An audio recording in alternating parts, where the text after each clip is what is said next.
When we first pulled into the cracked driveway of our new home, it looked like the kind of place people wrote happy endings about. A two-story farmhouse tucked between tall pine trees, with a wraparound porch and old white shutters that needed a bit of love. Felt inviting, like a fresh start, place to begin again. But no one told us what waited inside. Well, someone did, but we didn't listen. And now, I can't sleep without hearing the voice in the hallway, whispering my name. Body. We bought the house from a man named Harold Winters. Retired, late 70s, quiet demeanor. His handshake trembled slightly when he gave me the keys. He didn't smile. "This house has history," he said, glancing over his shoulder at the dusty front door. I tried to make small talk. "It's got charm. We love that kind of thing." Harold looked me straight in the eye. "It's not the kind of history you want."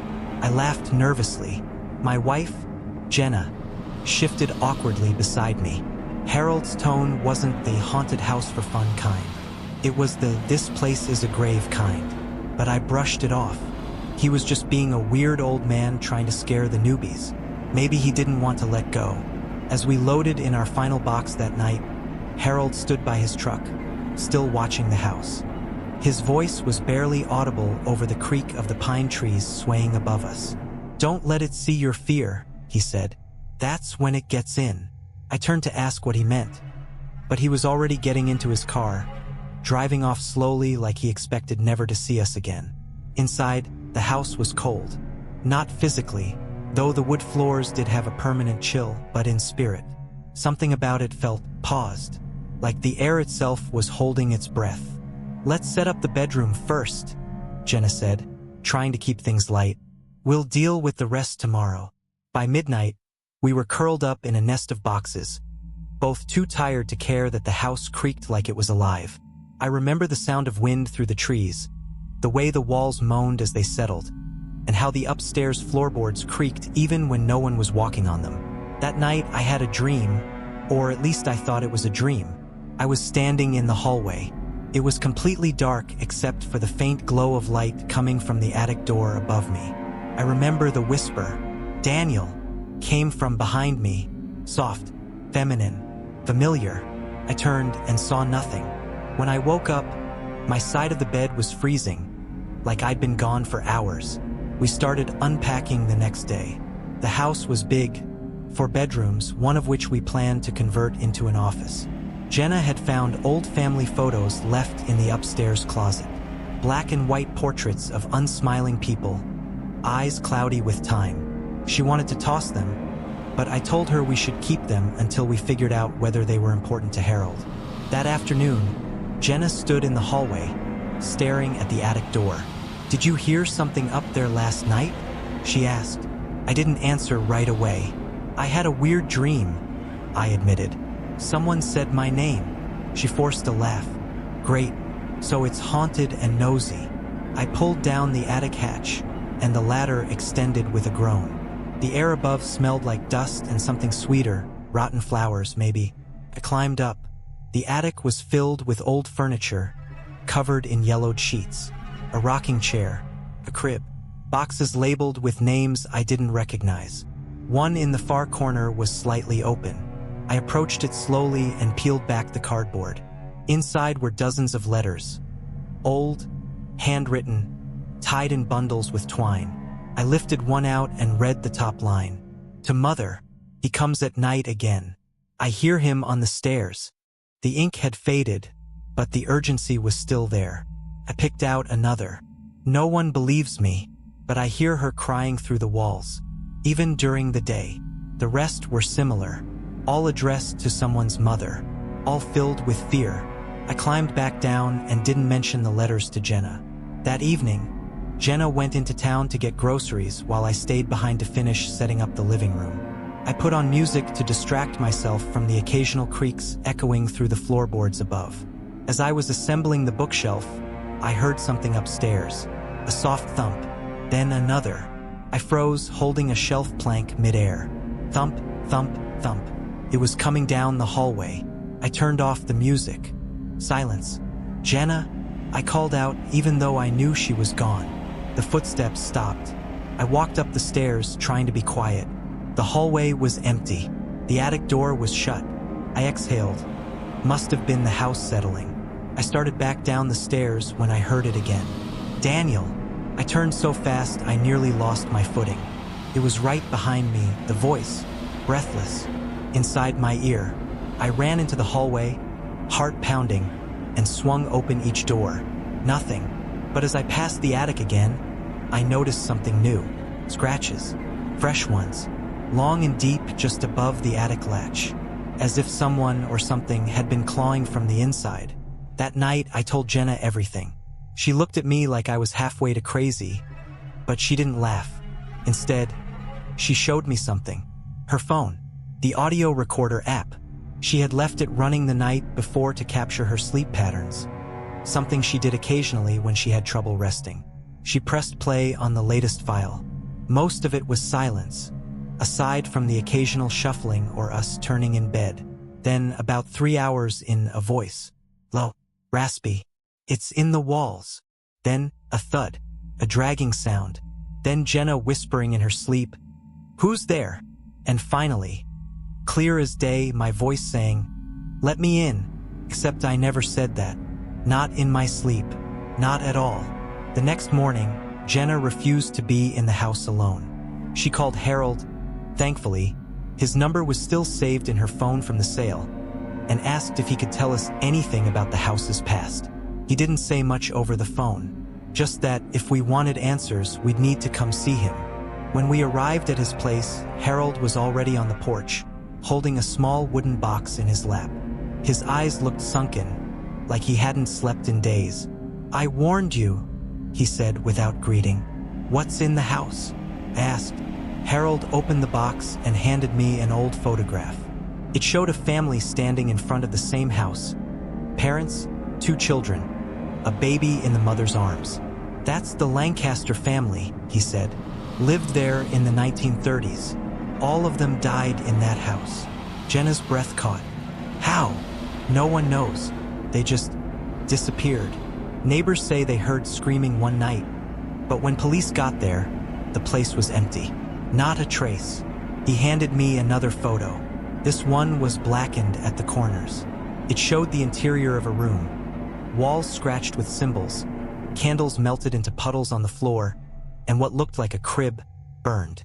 "I bought the house in '74, Harold continued. "Didn't believe in ghosts or demons. Thought the stories were just folk tales. But something lives in that place.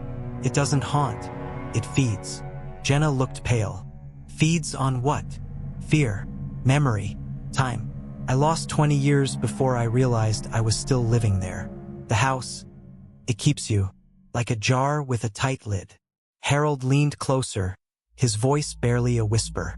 "If it calls your name, don't answer. Don't talk to it. Don't open that attic door." I stared at him, suddenly ice cold. "I already did." Harold closed his eyes. "Then you need to leave. Now." We drove home in silence. Jenna clutched the photos like they were the only proof we weren't insane. But when we got back to the house, the porch light was already on. We had turned it off before we left, and the attic door was wide open. The attic door shouldn't have been open. We had locked every door and window before leaving. There was no reason for it to be ajar. No breeze strong enough to pull it down, no explanation that made sense. But there it was, swinging gently, open wide, like it was expecting us. Jenna gripped my arm, her voice trembling. "We didn't leave it like that." I didn't reply. My heart was already beating too fast to speak.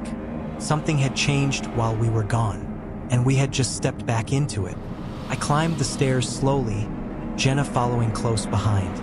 The hallway felt darker than usual, though it was still early afternoon, like the shadows had thickened in our absence. We stood under the attic hatch, staring up into the void above. I expected a smell, a sound, a whisper, anything, but the air was still. The ladder creaked as I pulled it down. I hesitated, then climbed up with a flashlight in one hand and dread knotted in my gut. The attic looked different. The sheets had been pulled off the furniture. Boxes were rearranged. That burned scent, like singed hair and rotting wood, was stronger now. I moved slowly, sweeping the light across the floor. Then I saw them. Footprints, bare feet, small, like a child's, pressed clearly into the dust, leading from the far wall to the open hatch. I followed them with the flashlight. They stopped at a corner I hadn't looked at before, a section of wall where the wood slats formed a strange pattern. Closer now, I could see that someone had carved into it. Symbols, dozens of them. Circles within circles, intersecting triangles, jagged lines that hurt to look at. Some were old, faded into the wood like scars. Others were new, freshly scratched. And in the center, one word had been carved over and over again, deep and desperate. Stay.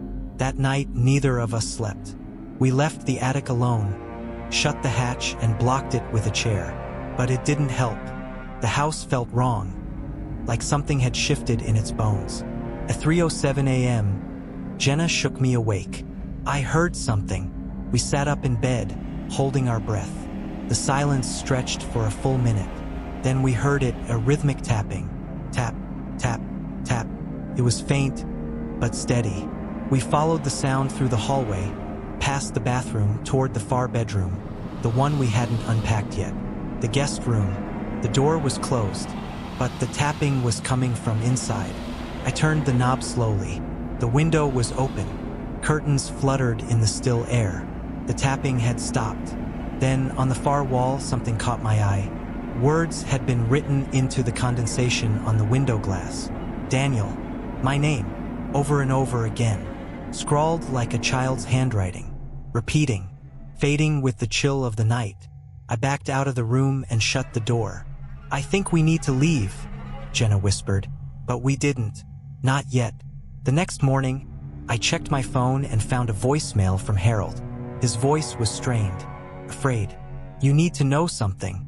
The house, there's something beneath it. They found it in the 30s when the first well was dug. The family that lived there, they tried to cover it, to hide it, but they couldn't. You can't bury him. Not forever. Then there was a pause. Don't dig. Don't go into the crawl space. The message ended there. I looked up slowly. The crawl space. We hadn't touched it since moving in. It was at the back of the house, under the stairs, sealed with an old wooden hatch and a rusted chain. It had looked like storage, or maybe a storm shelter. I hadn't thought twice, but now I couldn't stop thinking about it. Jenna begged me not to open it. She stood in the kitchen with a cup of cold coffee, shaking her head as I walked past with the crowbar. We should just leave, Daniel. Please, we can figure everything out later. But something was pulling me. I needed to know, to see. I broke the chain with 2 hard strikes, and the lock clattered to the floor. The hatch groaned as I pulled it open. A rush of cold air hit my face. Wet, heavy, smelling like mildew and soil. I flicked on the flashlight and stared down into the crawl space. It wasn't deep, maybe 4 feet tall, but it extended far past the foundation into what looked like a natural tunnel. Dirt walls, old wood beams, a path carved by time and something older than time. I dropped down and began to crawl. The light caught something just ahead. Cloth, torn and half buried. I reached out and pulled it from the dirt. It was a child's dress, faded pink, stitched with lace.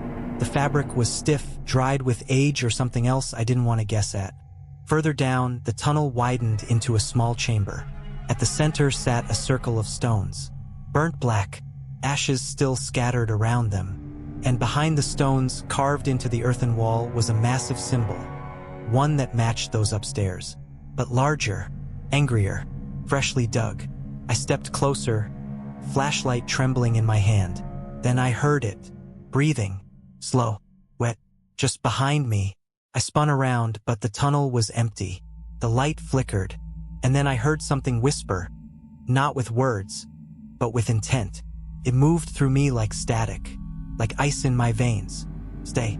I scrambled backward, dropped the flashlight, and crawled as fast as I could toward the opening. I felt something brush my leg, fingers cold and bony, and I kicked out blindly, hauling myself up through the hatch and slamming it shut behind me. Jenna was there. She'd been standing just outside the door. What did you see? she asked, eyes wide. I couldn't answer. I just shook my head and whispered, "It doesn't want us to leave." We tried. We packed bags, called a hotel, loaded the car. But when we started the engine, the dashboard lights flickered. The battery died.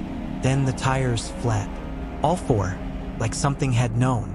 We tried calling for a tow, but our phones had no signal. Inside the house, nothing. Outside, static.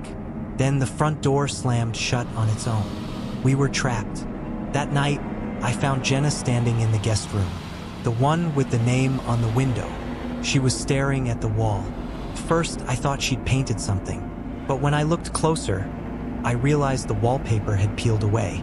Beneath it were names. Dozens of them. Carved. Margaret. Elijah. Sophie. Aaron. Thomas. Ruth. The list went on and on. Near the bottom was one we recognized. Harold Winters. He had carved his own name there, like he was part of the house, like it had claimed him. And just below his name, Daniel. My name. Fresh. Newly added. Still bleeding at the edges. Jenna looked at me, terrified. "It's marking you." I didn't know what to say. All I knew was that we weren't alone. The house had seen us. It had chosen me. And it wasn't finished yet. Conclusion, Part 2 end.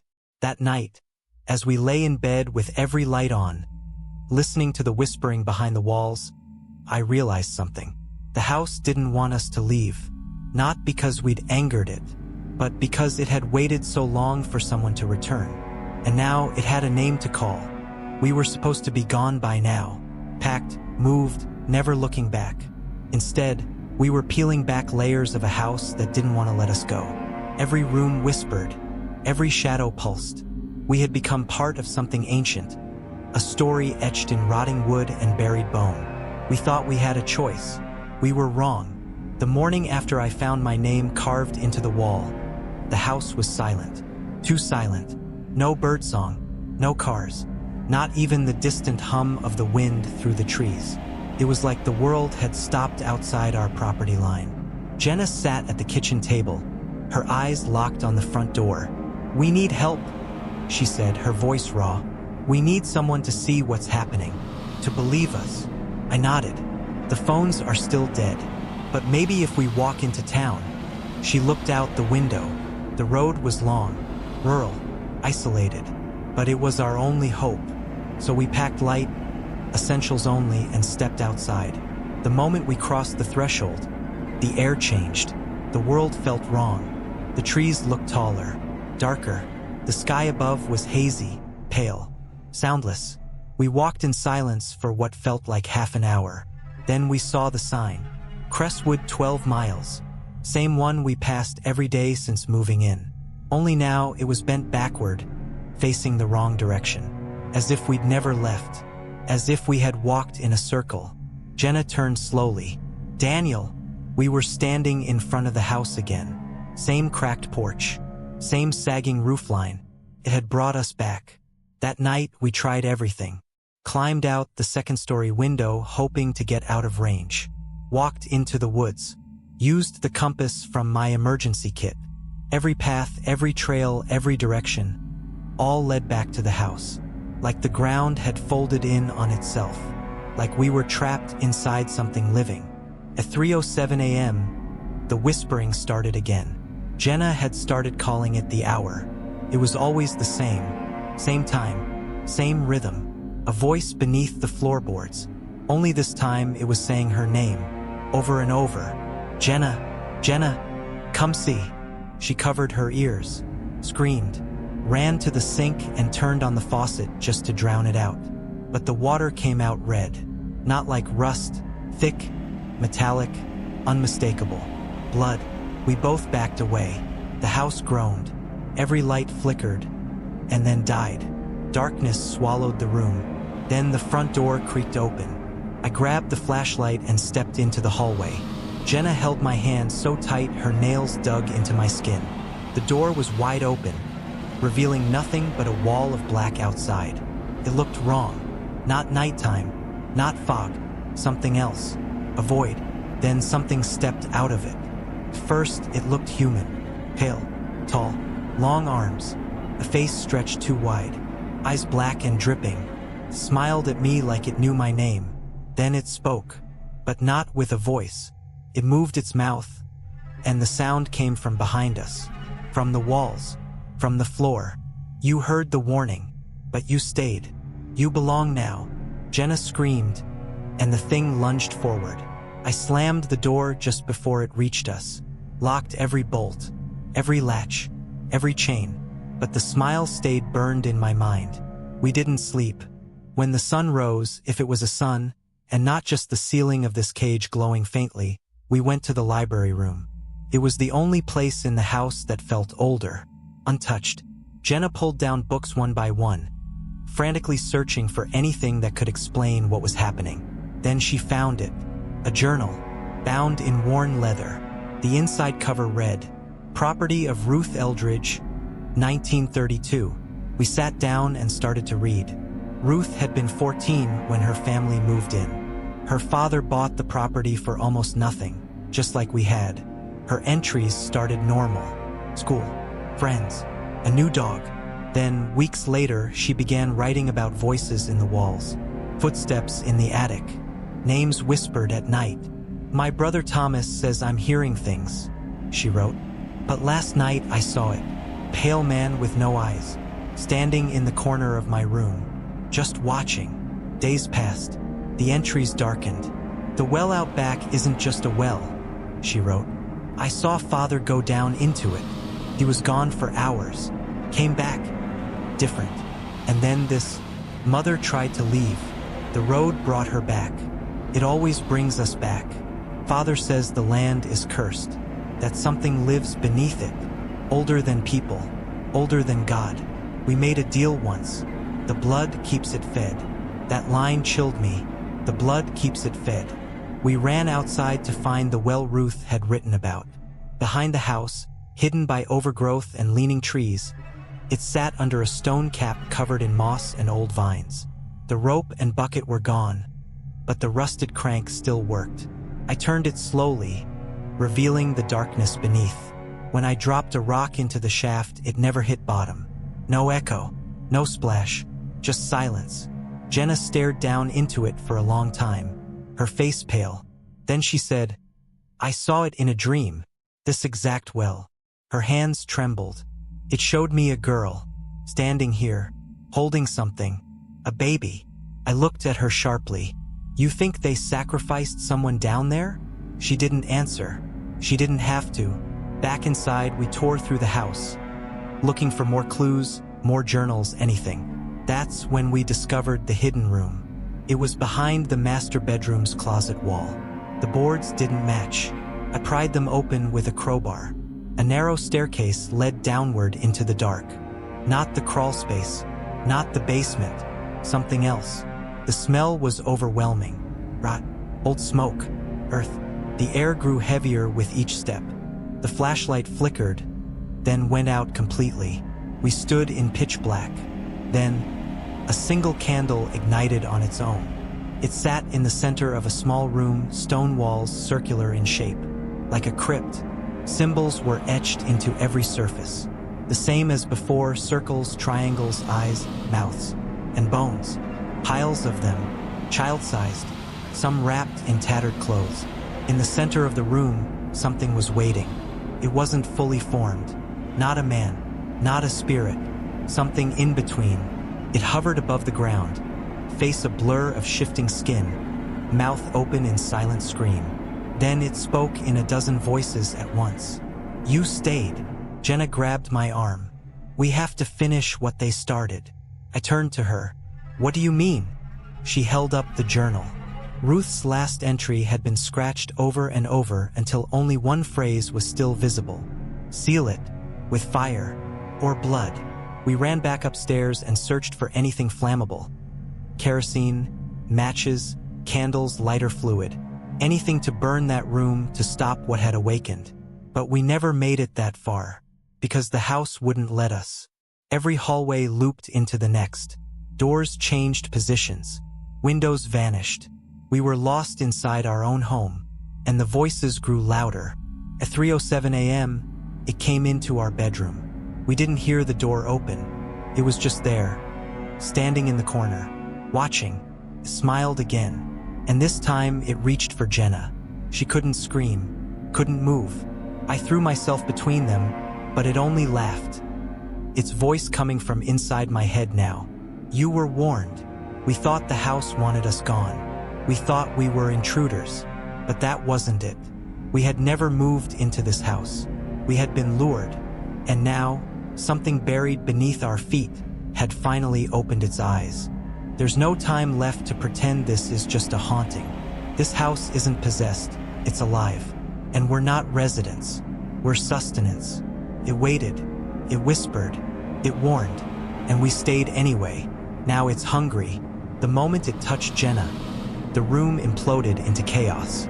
No fire, no screaming, no violence, just silence.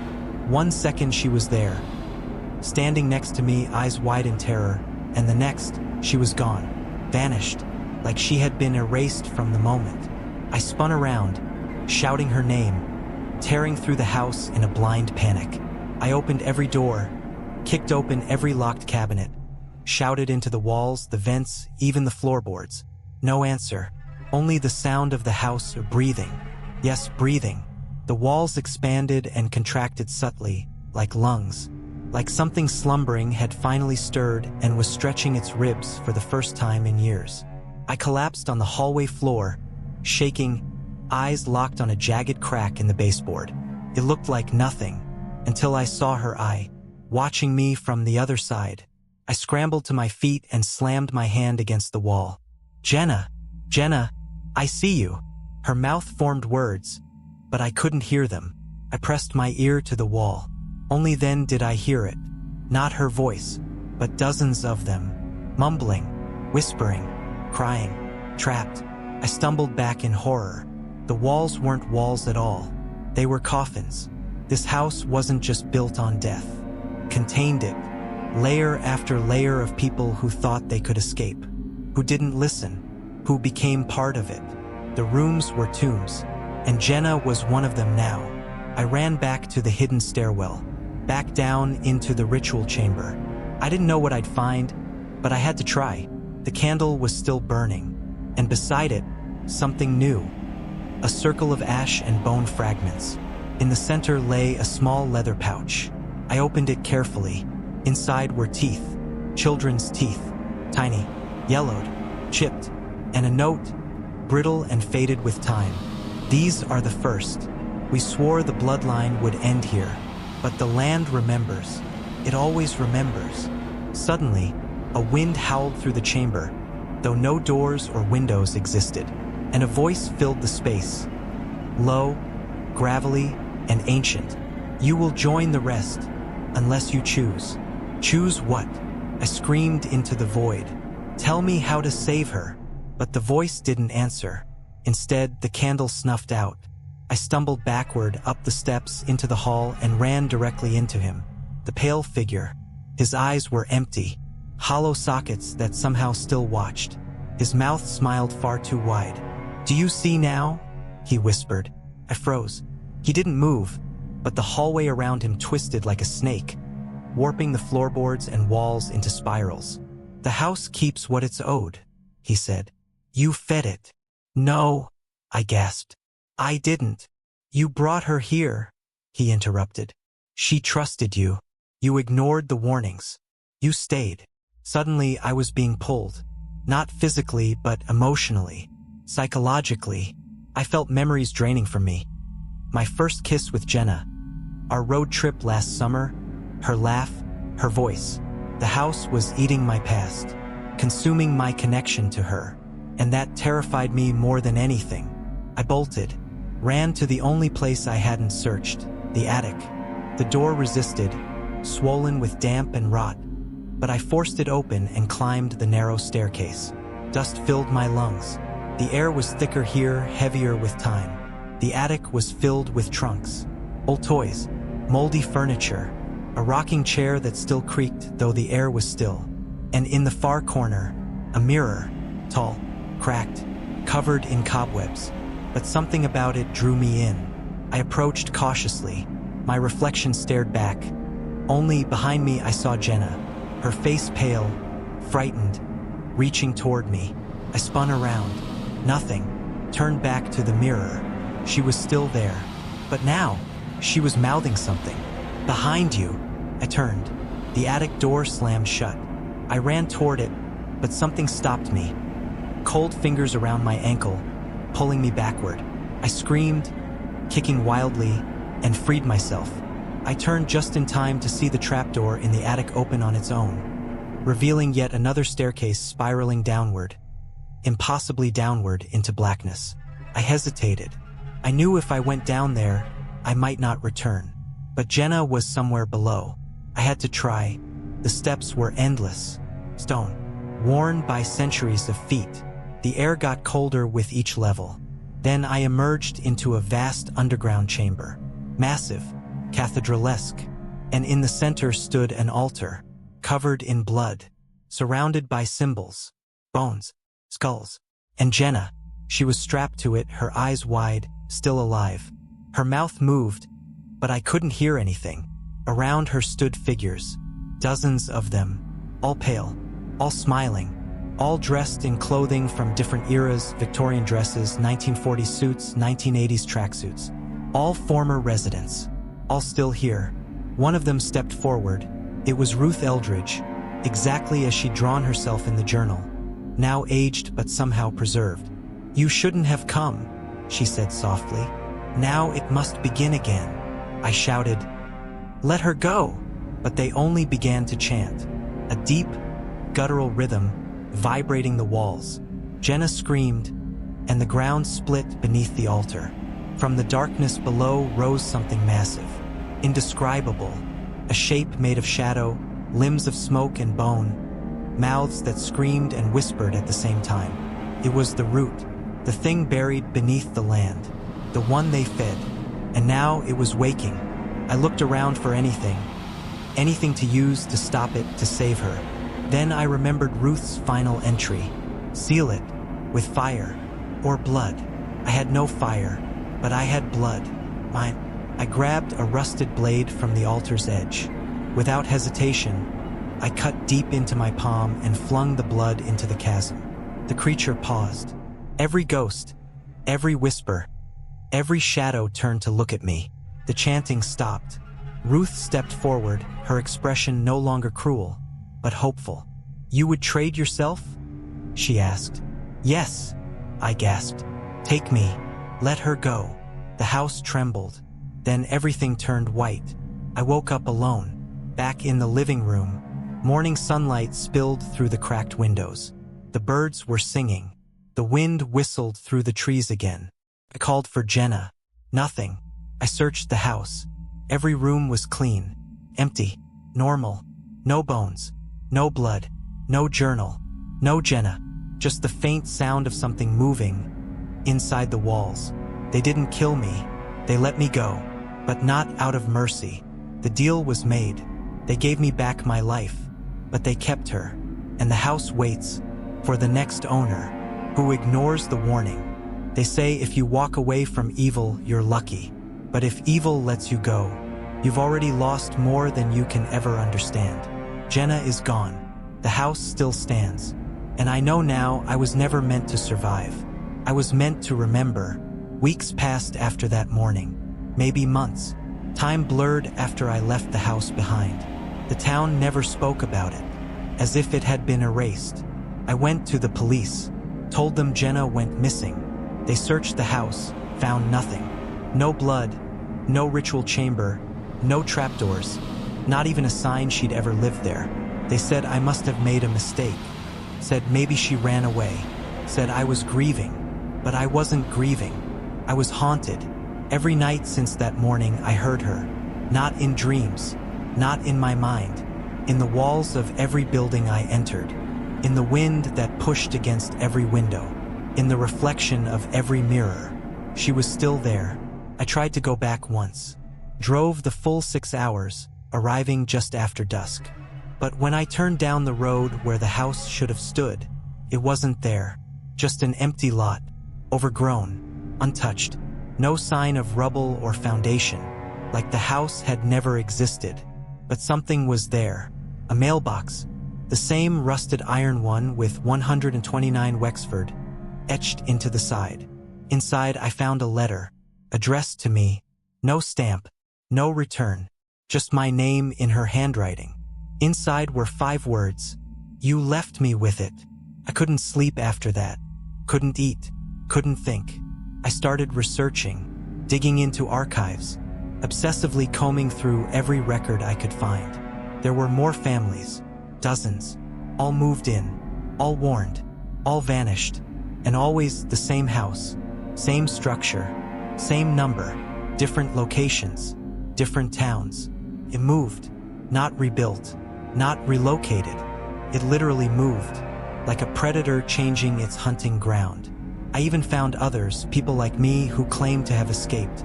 Online forums, deeply buried pages, video confessions. Most were unstable, paranoid, clearly broken by their experiences. One man claimed the house followed him for years.